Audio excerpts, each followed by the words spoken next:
Design thinking means thinking like a designer. It has gained momentum in business the last 15 years.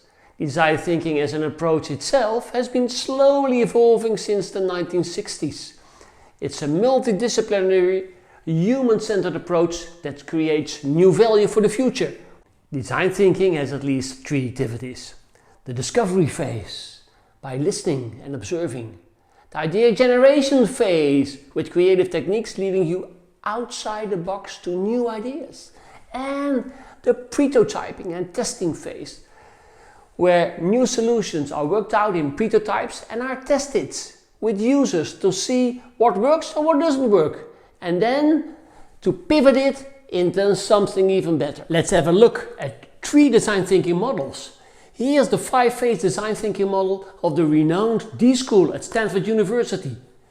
Emphasize, define, ideate, prototype and test. The double diamond of the British Design Council looks like this. Understand, define, explore, create. And I can recommend you this Evolution 6 model of Mindshake. Emergence, empathy, experimentation, elaboration, exposition and extension. Watch next this movie on how you can speed up innovation with design thinking.